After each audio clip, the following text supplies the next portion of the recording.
এই খালা কোন জায়গা থেকে? হাজারিবাগ। কোন জায়গায় আসছে? এটা নাম জানি যে বাবা। আনছে কি আপনার?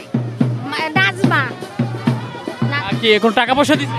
না, আপনি কেন আসছেন? এমনি আমাকে ডাকে আনছে। আপনি কি করেন? আমি এই কাজ করি পাঞ্চে বাসাত। রাজনীতি করেন? না, রাজনীতি না করে এখানে কি? আজকে জাতীয় পার্টির আসলে আমার খেয়াল নেই, সরি। না, আমার মনে আছে, বাট এখন আমি বুঝতেছি। আমরা সিএম কাদিরে ভালোবাসি এই কারণে আইছি। সিএম কাদিরে, হ্যাঁ জাতীয় পার্টি। আমরা এ যাও চাবা আইছি হাজারিবাগ।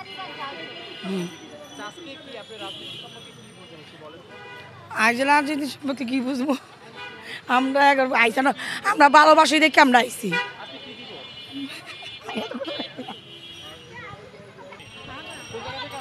হ্যাঁ আমরা ধারসাত থাকাচ্ছি গোদরাঘাট। কি নাম? নাজমা ভাই। নাজমা। কেন আনছেন আপনি সেটা জানেন না? হ্যাঁ আইছে। কেন আসছেন? এই যে যার জন্য মানে আর কি মনে করো যে জিএম কাদেরের মিছিলে আইছি। না না, আমরা টাকা লাগে আসি না, আমরা এমনি হেরে ভালোবাসি। আমরা ফুলে শুভেচ্ছা জানাইতে আসছি। আমরা হাজারিবাগ ঝাউচারের থেকে আইছি, সাজান স্যারের